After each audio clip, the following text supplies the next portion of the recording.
আসসালামু আলাইকুম। আমি Sakib Rahman, MBBS fourth year student. পাশাপাশি আমি হচ্ছে এইচএসসি 20 অর্থাৎ হায়ার সেকেন্ডারি সার্টিফিকেট 2020 সালে যেটা হওয়ার কথা ছিল ওটা কিন্তু অটো পাস দিয়ে দিছিল। তো ওইটাই সেই সাল যেই সালে we came to know something called auto pass. So এই অটো পাস জিনিসটা কি আসলে আশীর্বাদ নাকি এটা একটা অভিশাপ, এই জিনিসটা নিয়ে কথা বলবো এই ভিডিওতে। কারণ আমি যেহেতু উই ব্যাচের বা উই টাইমটার স্টুডেন্ট ছিলাম এবং আমি এটা ফেস করে আসছি, তারপরে নেক্সট লাইফে এটা কেমন টাফ টাইম দিছে অথবা এটা কেমন ভালো কিছু বয়ে নিয়ে আসছে সেটা আমি আই থিঙ্ক বেস্ট জানবো, বা উই ব্যাচের স্টুডেন্ট যারা ছিল তারা একটা বেস্ট কিন্তু নলেজ এই বিষয়ে থাকবে। সেই জন্য for sure I think I will be of use to you people. কারণ এইচএসসি 24 ব্যাচের যারা আছো তোমাদেরও কিন্তু তোমাদের ক্ষেত্রেও কিন্তু এরকম অটো পাসের একটা বিষয় কিন্তু হতে যাচ্ছে। হ্যাঁ, এবং আসলে আহ, এটা নিয়ে অনেকেই কমেন্ট করতেছিল বা অনেকেই আস করতেছিল, ভাইয়া এটার কেমন কনসিকুয়েন্স আমাদের জন্য থাকবে, এটা কি ভালো হয়েছে না খারাপ হয়েছে। আসলে তোমরাই তো এটার জন্য আন্দোলন করছো, দেখলাম অনেকেই এটার জন্য আন্দোলন করছো যে actually you people need auto pass. এবং আসলে এইচএসসি 20 পর থেকে যতগুলো এইচএসসি ব্যাচ আছে সব ব্যাচেই যেন এক্সামগুলো কেমন বিচ্ছিন্ন হচ্ছিল, সেটার জন্য আসলে বিভিন্ন মানে প্রতিকূল পরিবেশই দায়ী। আই থিঙ্ক অনেক ইভেন্টস, অনেক খারাপ খারাপ ইভেন্টস ঘটছে, একটার পর একটা খারাপ সময় কাটছে। এবং ঠিক একইভাবে এই যে আমাদের এইচএসসি 24-এর ক্ষেত্রে অনেক মেন্টাল ট্রমার মধ্যে যে স্টুডেন্টসরা গেছে, সো অনেক কিছু ছিল। বাট সব থেকে বড় কথা কি জানো, সব থেকে বড় কথা হলো যে যত যাই যাক এক্সামের কোনো বিকল্প নাই।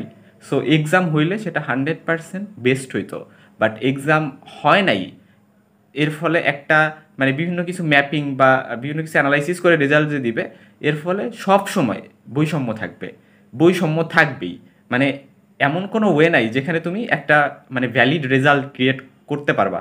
ঠিক একইভাবে যারা তোমাদের রেজাল্ট দিবে, যারা অথরিটি আছে, তারা যখন রেজাল্টটা ক্রিয়েট করবে অবশ্যই সেখানে একটা বৈষম্য থাকবে। দেখবা ধরো তোমাদের এক্সাম কয়টা হয়েছে, তোমাদের এইচএসসি এক্সাম হচ্ছে 60টা পেপারের মতো হয়েছিল মনে হয়, মানে 60টা এক্সাম দিছিলা তোমরা। তো অনেকগুলা মেজর এক্সাম বাকি ছিল। তো দেখা যাবে কি যে ধরো শুধুমাত্র যদি এই রেজাল্টের উপর বেস করে তোমাদের রেজাল্ট দেয়, তাহলে কিন্তু সেটা একটা বিরাট বৈষম্য হবে। কারণ অনেকেই আছে হয়তো বা একটা দুইটা এক্সাম খারাপ হয়ে গেছে, পরে আইসা ভালো করতো। এবং আমরা জানি যে মানে 4 সাবজেক্টে যদি কেউ A+ পায় তাহলে কিন্তু দেখা যায় ওইটা অনেকগুলা সাবজেক্টকে টানে A+ বানাইতে। সো A+ অনেকেই পাইতো, কিন্তু তারা বঞ্চিত হবে ওই একটা দুইটা এক্সাম খারাপ হয়ে যাওয়ার জন্য।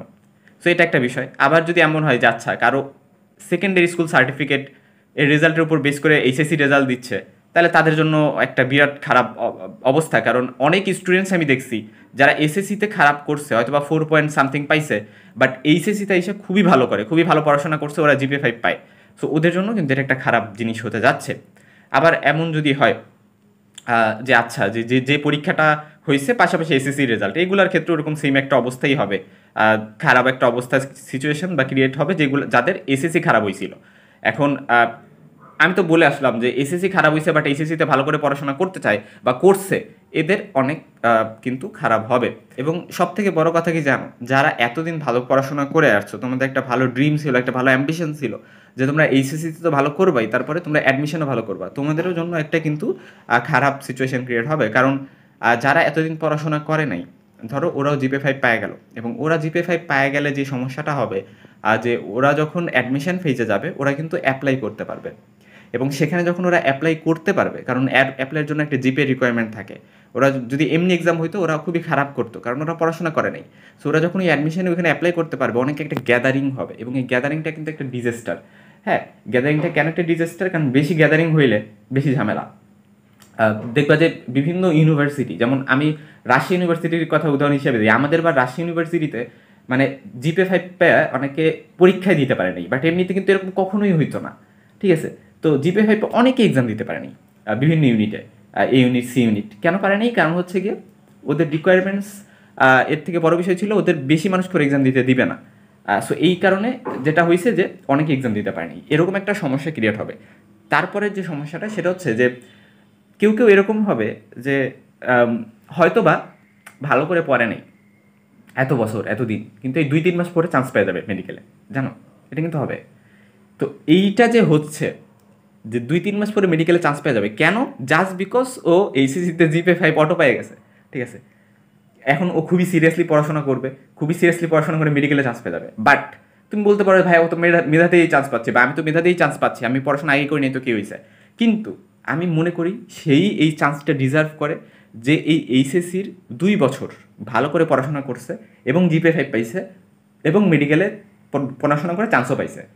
সো ও যদি ওই ডিজার্ভ করে, হ্যাঁ এটা ওর জন্যই ডিজার্ভের একটা জিনিস। সো ওই এটা ডিজার্ভ করে এবং ওর জিনিসটা কিন্তু অন্য একজনের কাছে চলে যাবে জাস্ট বিকজ ও জিপিএ 5 এইচএসসিতে কোনো রকম পায়ে গেছে। সো এইটা একটা বিষয় যেটা হওয়ার একটা বিশাল চান্স আছে। এবং এই যে একটা গ্যাদারিং হচ্ছে না, এই গ্যাদারিংয়ের অনেকগুলো সাইড ইফেক্ট আছে। আমি ওই সবগুলো সাইড ইফেক্ট নিয়ে কথা বলতেছি না, যেগুলো আমার কাছে মনে হয়েছে যে বলা উচিত সেগুলো আমি বললাম, আর বাকিগুলোও দেখবে আস্তে আস্তে টের পেয়ে যাবা, ঠিক আছে। আর সবাই বলবে যে অটো পাস এরকম একটা বিষয় তো থাকেই, বাট এটা আসলে আমার কাছে মনে হয় না মেজর কোনো বিষয়, বা এটা সার্টিফিকেটের ভ্যালু অনেক কমে যাবে, এটা আমার কাছে মনে হয় না মেজর কোনো বিষয়।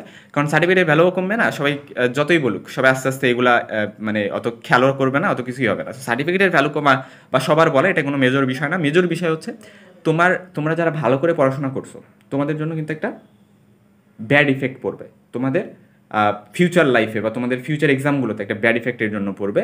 কারণ যেহেতু সব জায়গায় জিপে রিকোয়ারমেন্ট হয় এবং এর ফলে ভালো খারাপের মধ্যে ফিল্টার করতে সমস্যা হবে। এটা হচ্ছে সব থেকে বড় প্রবলেম। সো এক্সামের কোনো বিকল্প নেই, এক্সাম হইলে একেবারে বেস্ট হইতো, এটাই আর কি। সো অটো পাস অবশ্যই আশীর্বাদ না, এটা একটা অভিশাপের মতোই। এবং এটা আসলে আমি জানি না কেন এটা দেওয়া হয়েছে, এটা মোটেও দেওয়া উচিত হয়নি। আমাদের বারের সিচুয়েশন আসলে করোনা ভাইরাসের একটা বিশাল